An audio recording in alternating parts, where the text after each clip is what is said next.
Greetings, good morning.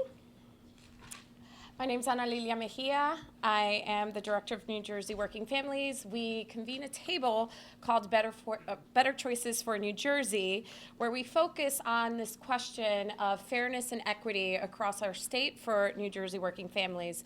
At that table, we have a diverse group of organizations and activists who are on the front lines of dealing with issues of poverty and need across our state, that pay careful and close attention to subsidies that are given to large corporations and the wealthy in our state, and the impact that that foregone revenue actually has across the board. We know that today on tax day, our governor has talked a lot about fairness and equity, about tax fairness, and we're here to call the question on his version of tax fairness. And we're joined by two legislators, members of the Assembly, who know deeply what real tax fairness is, what real tax fairness would mean to New Jersey working families. And I want to kick it off by starting an introduction to the Speaker of the Assembly, Vincent Prieto. Thank you. Good morning, and everybody for being here. Obviously, on a day like today, we want to highlight tax fairness, and obviously tax day is sometimes a painful day for a lot of our residents.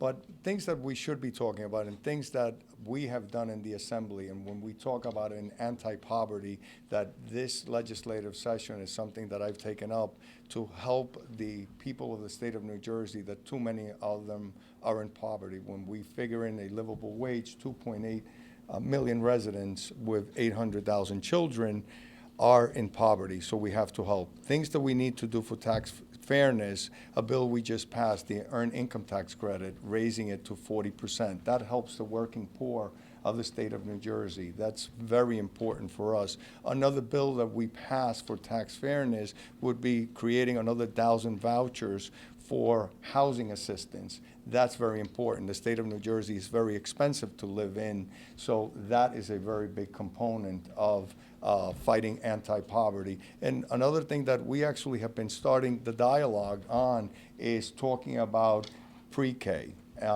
That's something that we need to be able to get accomplished. When we did the funding formula, it was a 5-year plan that it was supposed to be extended beyond the 30-some-odd districts that have it right now. And our goal would be to get it to another 100. And how do you fight poverty with a good education? And one of the things that is proven in education that really works is not as much as the class size or many other things. It's about early education. Pre-K education does work, and that's something we have to focus on. Things that sometimes we talk about and get mixed. Sometimes we talk about the state tax in the state of New Jersey that is very high. But one thing that I've always said, that's not something we can repeal off the bat, because that would leave a $400 million hole in our budget, that a lot of that money goes to a lot of programs that we can help a lot of people in the state of New Jersey. I've always favored in potentially phasing it out and eventually maybe raising it to the federal threshold. New Jersey's is very low, but it has to be tax fairness. And when we talk tax fairness, is not taking something that's for the upper echelon. It's something that's going to help everybody. A lot of working families in the state of New Jersey are struggling from paycheck to paycheck, and they're not leaving the state. They're actually staying here, seeing how they can make ends meet, and that's why we've been pushing for a $15 minimum wage to be able to be a livable wage in the state of New Jersey. So this is a great day to highlight this, and I want to thank everybody for coming. Thank you so much. God bless. So I want to now call the Assembly Budget Chairman, Gary Scher, who could speak a little bit more about what real tax fairness would mean for working families. Good morning, everyone, and thank you so much for the introduction. It is always a great privilege and honor to be able to speak at the same podium as the Speaker. I've been asked to comment on the bill, or on the thought process. Let's leave that one open. The thought process being that New Jersey is in a position where it can change its current inheritance tax, which is calculated to raise approximately $450 million in this upcoming budget year, that it can tweak that number, change that number, eliminate that number in an effort to create tax fairness, and we'll put that word in quotes.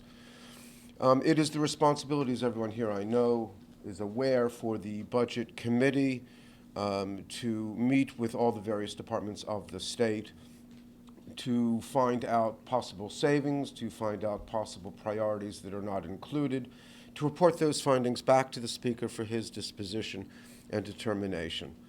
One thing that we've learned in this budget is that pensions are underfunded. K through 12 public education is underfunded. Transportation trust fund is not funded at all. Higher education is underfunded. Indeed, the list goes on and on and on. It is not my job as budget chair to involve myself with policy, but rather to involve myself with the practicalities. And the practicalities are such that $450 million, if taken out of the budget, would suggest monumental change and disruption to the budget process. The question that I think that we need to meaningfully ask ourselves is, where is that $450 million coming from? And what programs will not be funded as a result? I think it's also necessary to understand that the budget, as given to the legislature by the governor in March, reflects values of both Republican as well as Democrat. Funding has been achieved over the course of many, many years. It is time-tested. One could argue that perhaps there are new priorities or different priorities, but the budget process nonetheless is time-tested. So the question is, where is that $450 million coming from? As budget chair, I will tell you we've had the pleasure to meet with several commissioners so far, including the treasurer of the state. I'm still looking to find out where the $250 million is coming from that the governor has realized in his proposed budget for health care. Never mind $450 million in this area as well. But I look forward over the coming weeks to trying to discover that, Mr. Speaker, with your help and guidance as always. But as of now, I will tell you that there is no question that $450 million is yanked out of the budget in terms of this supposed tax relief would be extraordinarily disruptive, not only to the poor of this state, but to the middle class as well, and perhaps even more so to the middle class than to the poor. Thank you. Thank you. You know, through our Better Choices Coalition, we've called the question over and over again on how can New Jersey actually afford to forego additional revenue and still meet its obligations. I think many of you here have actually sat at multiple meetings and multiple speeches by legislators as well as the governor, where he has said, where many have said, we just cannot afford to do X, to do Y, to do Z. So the idea that we could continue to forego revenue, the idea that we could continue to give away resources, to especially to the very wealthy, and then turn to New Jersey residents and say, you have to make do with less, is unfair, and we call that question every day and on tax day. It's particularly unfair for our children, who we are trying our best to prepare for a good start, a good future.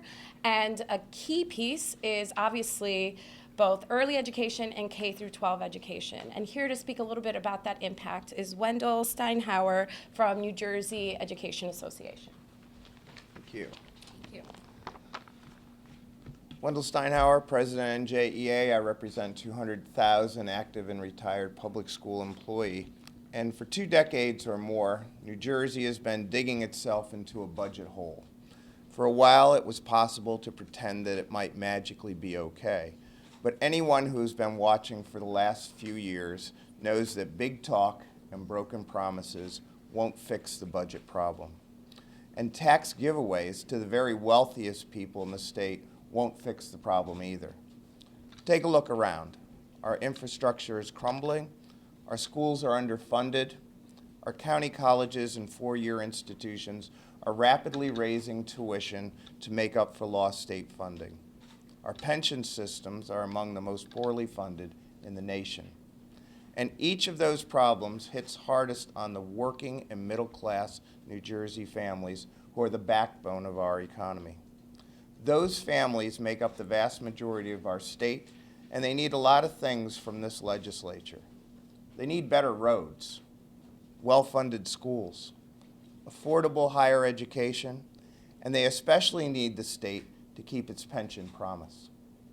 They need New Jersey to get its budget back in balance so they can focus on what matters most to you. But there's one thing most New Jersey taxpayers don't need: another huge giveaway to the very wealthiest people in this state. And at a time in our history when income inequality is growing and wealth is concentrated in almost unprecedented ways, it's unconscionable to give another well, I think it's $600 million, but I'll defer to the budget chair, in tax revenue each year to the few wealthiest families in our state by repealing the tax on inherited wealth. Hundreds of thousands of families across New Jersey are counting on this legislature to fix the state budget the right way. And the members I represent are especially concerned about proposals like this that would slash state revenue to benefit just a few families. My members, they don't have multi-million-dollar homes. They don't need to do estate planning because they won't have all that much to leave behind. They aren't setting up trust funds or charitable trusts. They're just trying to make sure they have enough money to pay their bills and stay in their houses.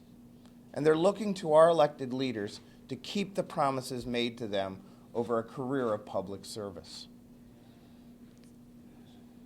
They're looking to them to get the state back on the path of fiscal responsibility.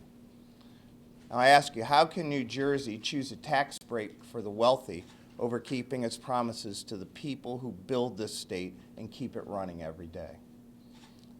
I said before that the state's been digging this hole for more than 20 years. And the first rule to follow when you're in a hole is simple: stop digging.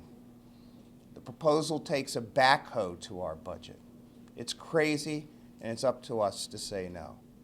Don't break the budget to benefit a fortunate few. Fix the budget and help us rebuild New Jersey's middle class. Thank you.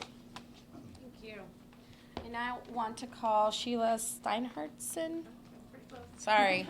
From New Jersey Policy Perspective. I tried. Thank you, Analia. I'm Sheila Reinerson. I'm a senior policy analyst from New Jersey Policy Perspective.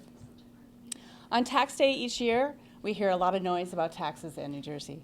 The common refrain is simply that taxes are too high or that this is some existential problem that the state must fix. But taxes, as some abstract concept, are not the problem. Quite the opposite. Taxes are the bedrock of what makes New Jersey great, by paying for good roads, clean air, safe communities, and other public goods.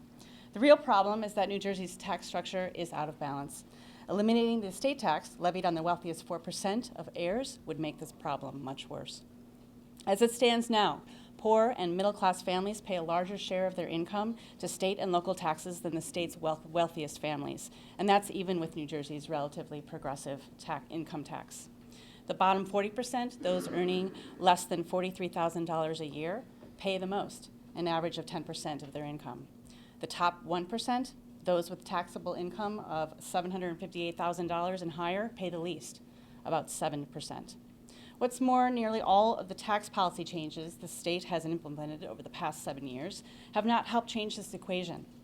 Rather, they have allowed those at the top to pay even less, while starving our state of essential revenues needed to meet our obligations, provide essential services, maintain a robust safety net for those who have fallen on hard times, and invest in the building blocks of a strong state economy. Eliminating the estate tax would be another big step in the wrong direction, towards a New Jersey that no longer works for everyone, but instead favors the fortunate few. Proponents of eliminating the estate tax claim that it will help stem an exodus of wealth from the Garden State. The problem is, there is no such exodus. It simply does not exist. I'm not going to run down all the stats here today, but rest assured, no matter how you measure it, the number of wealthy New Jerseyans is growing, not shrinking. as are the revenues collected by the estate and the inheritance taxes. In other words, eliminating the estate tax is a solution in search of a problem. The bottom line is that New Jersey's tax structure is out of balance. The wealthy pay less, while the rest of us pay more and get less. Our policymakers should be working to right that wrong, not pushing for a huge tax cut that would only help heirs and heiresses. Thank you. I would now like to call Jerome Montes he's a business representative from New Jersey Main Street Alliance, who is also going to introduce a business owner, a small business owner from New Jersey. Hello, my name is Jerome Montes. I'm the business representative for the New Jersey Main Street Alliance. We're a coalition of independently owned businesses, about 1,600 strong across the state. I'm here today with one of our business owners, Dan Preston, because the estate tax is bad for small business and it's bad for Main Street, New Jersey. Now, if eliminating the estate tax were truly a tax break for the middle class and for small business, this would actually help the economy. But the people who will benefit from this tax break are really only the wealthiest of New Jersey residents. If you have a trust fund, if you have a multi-million-dollar estate, all right, you're not going to use this tax break to buy more haircuts, to buy more hamburgers. You're not going to use a tax break to send your kids to more piano lessons. You're not going to use a tax break as a down payment on a pre-owned vehicle. If you're the wealthiest of New Jerseyans, you already have the money for that. You already have the money for those types of goods and services. And this is really what drives the economy. This is really what drives our local Main Street economies especially. Now, what New Jersey small businesses need, and Dan will get into this a little bit more, is more money in their pockets. Well, rather, more customers with more money in their pockets. They need safe, prosperous Main Street communities. Eliminating the estate tax takes hundreds of millions of dollars away from services and education that keep our communities safe, healthy, that keep our residents well-educated and well-trained. It would ultimately mean a less prosperous Main Street, and without properly funded communities, our small business suffers as well. So on behalf of the New Jersey Main Street Alliance and small businesses throughout New Jersey, we urge our state legislature to keep New Jersey prosperous. Don't eliminate the estate tax. I'm going to turn it over to Dan Preston. He is a co-owner of a film production company in Princeton. Yeah. Hi, thanks everybody for coming today. Thank you for hosting this event. My name is Dan Preston. I am a co-owner of a video production company based in Princeton called TeleQuest, and I'm on the steering committee of the New Jersey New Jersey Main Street Alliance. As a filmmaker, I work all over the country, and I can tell you that small businesses don't locate in a state because it cuts taxes for the very wealthiest of residents, especially after they die. I mean, it just makes, that's not why we locate in New Jersey. We're in New Jersey because it's in the heart of a huge market, because of the talented workers here, and because of the hundreds of thriving communities with well-funded public services and education. But eliminating the estate tax means endangering so many of the things that make New Jersey a great state to do business in. It would take $500 million away from public safety, healthcare, education, and an education system that trains future generations of workers and managers and entrepreneurs. Even worse, it would shift the tax burden to the middle class and lower income people who purchase the vast majority of goods from small businesses. So this discussion of cutting the estate tax in a time of grotesque income inequality that's only getting worse, strikes me as more than a little bit insane. New Jersey's state budget is starving for revenue, and cutting taxes for a tiny, wealthy minority will leave a gaping hole. Others have indicated what would have to be cut if that were the case. or else it would mean raising taxes on middle-income people or small businesses like mine, who we actually believe in paying our fair share. But who would benefit from cutting the estate tax? Well, the heirs of a wealthy few, not even those wealthy business owners. It would be their heirs, who often don't even reside in New Jersey, but no doubt contribute heavily to political campaigns, which is probably the reason why this crazy idea is getting a hearing at all in the first place. So cutting the estate tax won't help your barber or your local cafe owner, your neighborhood mechanic, dry cleaner, or even your local documentary filmmaker. But it would ultimately mean a less safe environment for people like us to do business in, fewer trained workers, and fewer customers. So on behalf of the New Jersey Main Street Alliance and small businesses throughout the state, I urge our legislature to keep New Jersey safe for small business and not eliminate the estate tax. Thank you. Thank you. So, thank you, Dan. Dan spoke a little bit about how dangerous it is to find ourselves as a state with less resources to meet our obligations. And I now want to call Jeff Tittel, Executive Director of Sierra Club, who could speak to the literal danger of finding ourselves in a state with less resources to meet our obligations. Thank you. And I want to thank the speaker and applaud his efforts on tax fairness. We're here today because we already have a budget that's unfair. We have an administration who has targeted the environment and working families when it comes to balancing his budget. We have taken more than $1.2 billion out of the Clean Energy Program, which is supposed to help people make their homes more energy efficient and weatherize those homes. More than 4,000 jobs a year are lost because of that, the taking of that money. And we're using that money to pay for the lights in this building as an example of how it's being diverted. We've been taking every year between $18 and $20 million out of the spill fund, which is supposed to clean up toxic sites, and using it to plug holes in the budget, and out of the hazardous discharge fund, which is supposed to be used to help create jobs by cleaning up brownfields and putting them into productive use. We plugged the hole in our budget by taking $140 million from the Passaic River settlement instead of going back into those communities that have been impacted by that pollution. And governor's trying to grab the money from the Exxon settlement, which is supposed to help remediate a toxic site that's, affecting communities in New Jersey. And it goes on and on. The point is that if we go forward with another big giveaway to the wealthy, how do we have the money to make the children in our schools healthy? We have no money to fix the lead problem in homes. We have no money to fix the lead problem in schools. It's going to take billions of dollars to fix the lead problems in our drinking water. But yet, we can subsidize companies to move a block or two. We can have tax cuts. We can do all these things. But where's the money we need to make sure that our kids, when they go to school, can learn and not have to be worrying about going to the doctor for blood tests?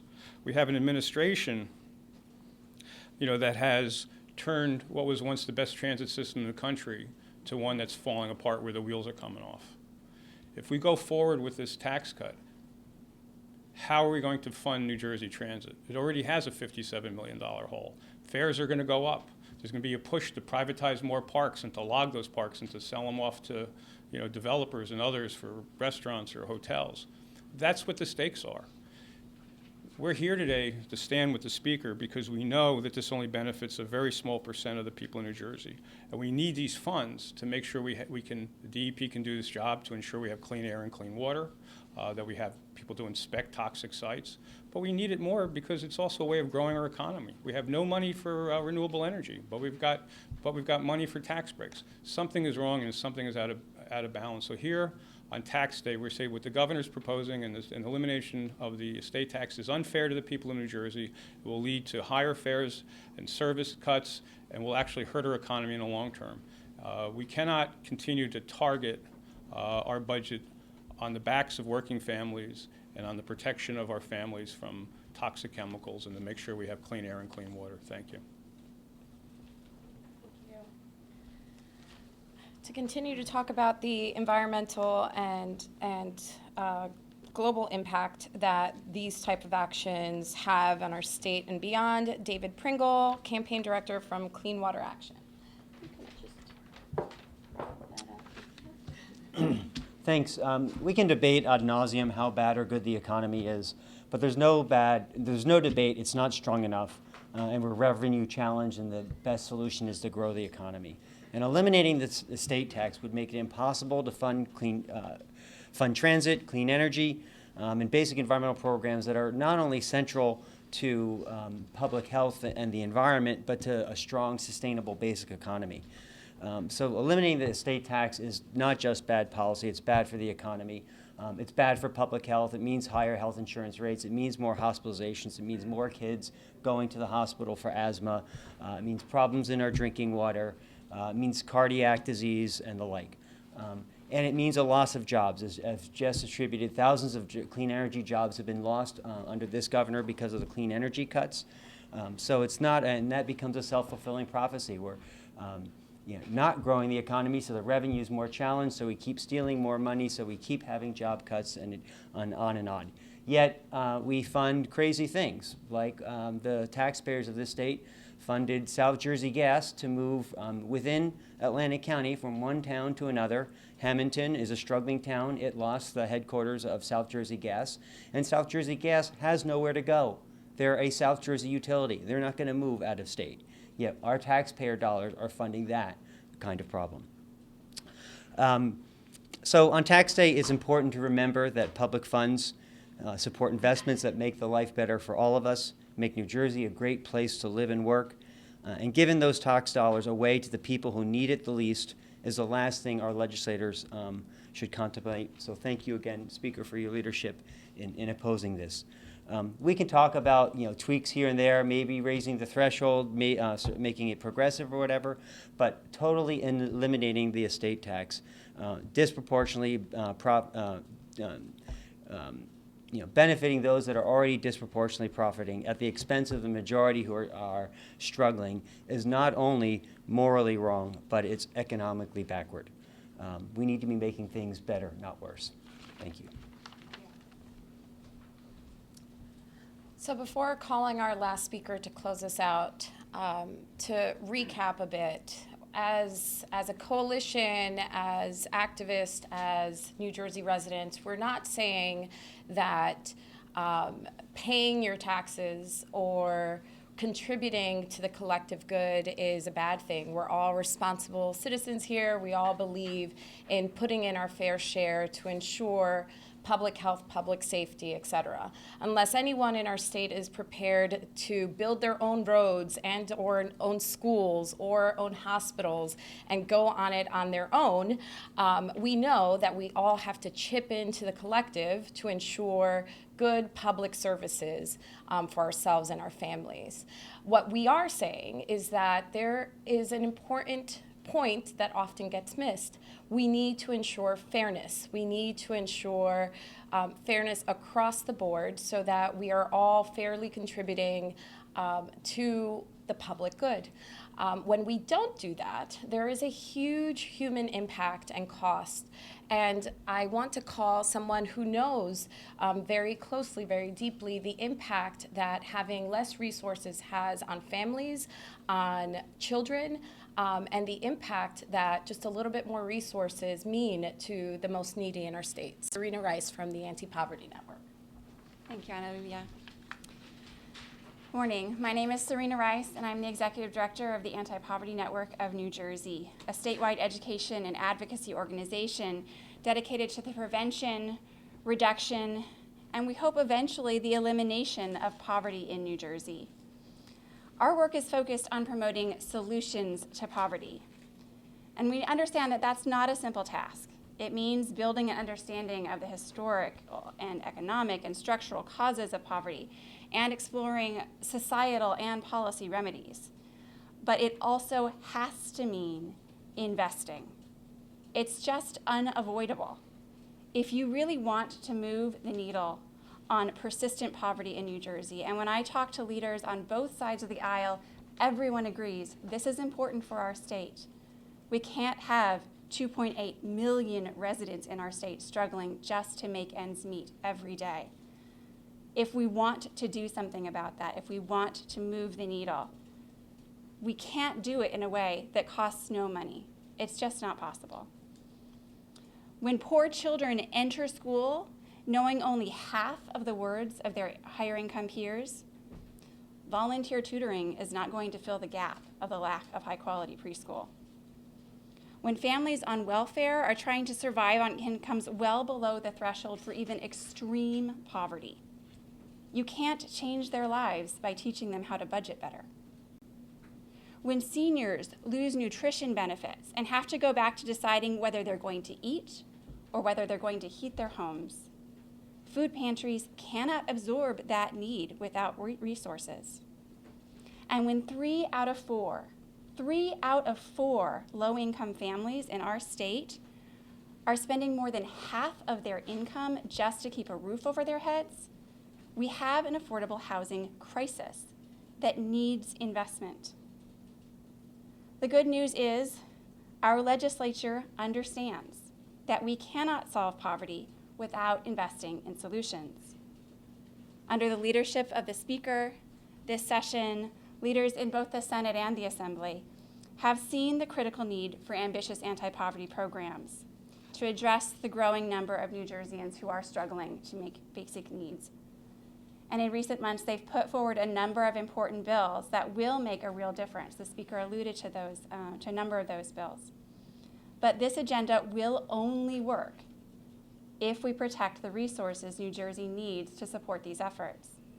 These necessary investments will be difficult, if not impossible, to make if New Jersey surrenders the revenue we need to even maintain the services we already have. Our state is at a crucial decision point that will have a powerful impact on whether New Jersey can actually reverse our growing poverty trend. Will we promote an anti-poverty agenda but then undercut it when we get down to dollars and cents? Or will we protect critical investments and the revenues that fund them so that no New Jerseyan has to be trapped in a life of poverty?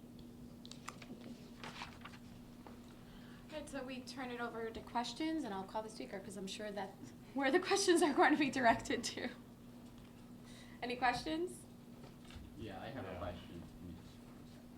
Mr. Speaker, you know, there has been talk among lawmakers and others in the Trenton community and such that a repeal of the estate tax or a phase out or a lowering of the inheritance tax, the governor certainly has other ideas too, would be something that would be needed before raising the gas tax for the TTF problem. Do you think that, you know, your position, which, you know, sort of is in opposition to the Senate bill that's passed the Budget Committee, would complicate a TTF deal?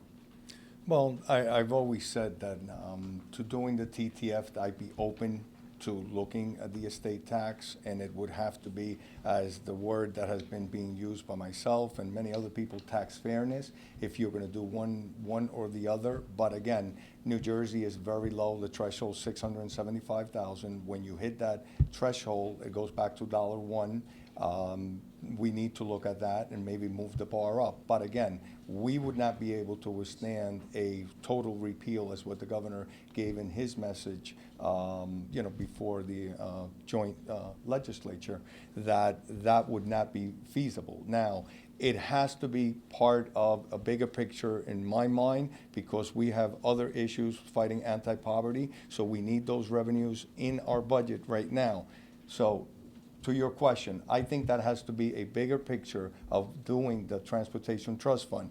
And when you have the governor calling out to the legislature, or that starts in the Assembly, but also the Senate has part because we have to get it to his desk. Every governor has been part of every TTF discussion, and it needs to be a discussion that we can come to a compromise. And I think that would be something that would be in that discussion. So moving a bill on its own like that, that's not something I'm looking to do in the Assembly. Mr. Speaker, is a 5-year phase out in the ballpark of something that would It probably, that's something we can have as a discussion, as, you know, raising the threshold on it. But you could not, again, and the budget chairman said it's more closer to 450 million. That's almost $500 million that, you know, obviously we need revenues in the state of New Jersey. When you have all the other issues that the budget chairman talked about, whether it's pension, school funding, 8 out of 10 districts today get less money than in fiscal year 10. And that is a problem. And that's why we have not been able to get those below adequacy schools the right amount of money there. So it has to be a conversation, phasing it out, a 5-year phase out. Yeah, we can look at that. And that has to be something as part of that broader discussion. You wouldn't support a full, because that phase out over 5 years would result in the elimination of the tax. You would oppose the full? A full repeal today, as what of the governor, we can look at it, because the reason being is if we invest on our transportation trust fund, which that will be an economic engine. Once we're getting those revenues and reap the benefits of putting those people back to work, those people buying goods, services, that's going to be a jolt to the economy. The state of New Jersey, I said it time and time again, is not really a spending problem, it's a revenue problem. So we have to get those revenues. Once you have additional revenues and you have a sustainable, growth, year after year, then you can look at that. And that's why a phase out would have to be part of that component, but it cannot be a total repeal as we are in such dire need today. Just to clarify, the Senate bill, seems to leave some room for your position as well then. Yeah. Because it's over 5 years, Yeah. it eliminates it entirely over 5 years. Yeah. Would you consider posting that bill in the assembly or? No, moving that bill? as I said to you, it has to be part of the discussion. I don't think you do something and then for the discussion, that needs to be part of that negotiation of, when you do the other. I understand from some of the individuals that come that would be an issue in raising the threshold. Potentially the lower part of that hits some of the people that, maybe some of the working class, but it does. When you look at the total benefit, it does benefit the asher echelon of the taxpayers of the state of New Jersey. So that's not something I'm looking to move at this time, because as I said, it has to be part of a whole nother discussion. The governor has mentioned, has noted that this state doesn't have an exemption for charitable contributions when you file your taxes. Senator Paul Sarlo suggested that Democrats could be willing to consider that as part of a TTF deal. Would you be open to talking about that? Yeah, absolutely. We've talked about that. We have talked about raising the exemption on pension, people that pay taxes on pensions. So all that needs to be discussed. So we give tax fairness and look at it. So absolutely. Yes. Some of the advocates have criticized what they described as tax cuts to corporations, the tax credits that had resulted from the Economic Opportunity Act of 2013. You voted for. Yeah. Do you regret voting for that? Is that? No, I would tell you no. And that's why this year, when I came with the anti-poverty, I said we have done so much. And when we did that 2013 Economic Opportunity Act, it actually put a lot of things under one umbrella, so it would be easier. It did put some municipalities, I would say, would probably have been on steroids. There was 4 of them to try and jolt, people getting in there and aspiring the economy. But again, over the last 6 years, we've given $5 billion in tax credits. And we have restructured taxes to another $3 billion. So now it's in turn that we need to look at those 2.8 million residents. And I don't regret it, but we need to make sure it's working and that those people are doing what they were supposed to be doing. So I think that's something we have to focus on. And when we talk about giving tax cuts, we have given tax cuts. Look at the CBT this year. The corporate business tax is flat.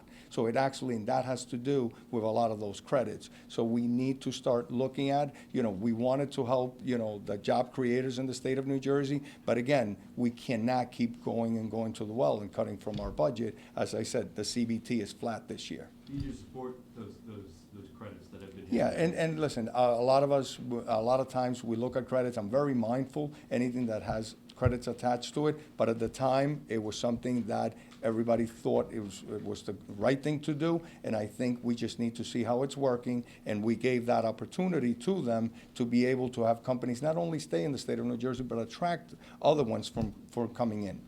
Speaker, in the last few weeks, the governor has been telling us that his policies, the business tax cuts, the EDA incentives have created positive economic activity. We've seen the unemployment rate drop. We've seen jobs created.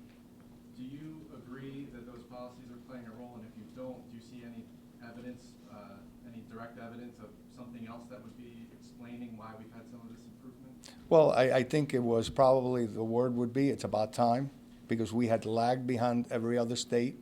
I think we had not gotten back to the amount of jobs we had lost in the state of New Jersey, when other states were 150% ahead of where they were when the downturn in the economy. So I think it's about time. I hope that those were part of it, because that was the intent of it when we passed the legislation, to be able to spur the economy, because it was not bouncing back, because we lagged so far behind, and that just shows you the woes of the economy. As when I was the budget chairman, it was one year was worse than the other. So we actually were in dire straits. So it's about time that the state of New Jersey's economy is catching up to our neighbors.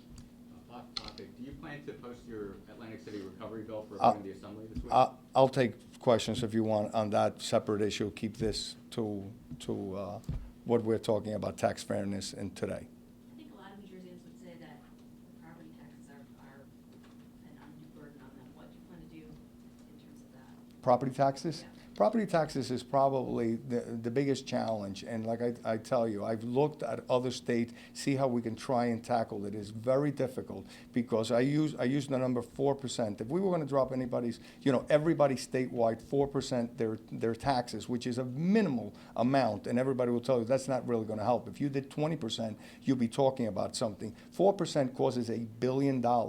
And with rate of growth of municipalities and how everything grows every year, let's say keep it at 2%, you would literally need $1 billion every 2 years in addition to. So we have to work and restructure this. But the biggest thing is about the economy. We do not give aid to municipalities as we normally are supposed to. The energy tax receipts, that's something that the state of New Jersey has kept and has diverted to the state budget. It's about $800 million that was due, and that number I'm using, it's about 4 years ago or so, about $800 million that would have gone to municipalities that they could have used it for property tax relief. These are things that we have to figure out. How do we get that accomplished? And that will help that burden. And hopefully when we can, properly fund schools, that will be another help to those municipalities, because a lot of them rely on property taxes, which is not a fair equation. So what are you doing to move toward that? Well, we're trying to move to that, and like I said, and I always harp back on TTF, we need to grow our economy. We need to invest and put people back to work, and then that will give the revenues to the state of New Jersey to be able to do all these things. And again, we have to couple all that with shared services. Many other things we need to look in the state of New Jersey and seeing how we can make, the quality of life for these residents better, and being number one in property taxes in the nation is not a good thing. But I can tell you, it's a daunting task, because I looked at other states, and New Jersey, again, marathon getting into this. We're not going to sprint out of it, but we've gotten better. We've curtailed the rate of growth at municipalities by the 2% cap, but still, that's not getting to the problem, lowering property taxes. That is what we need to do. So hopefully, as we get revenues, that will help ease the burden. All right. Thank you so much. Thank you.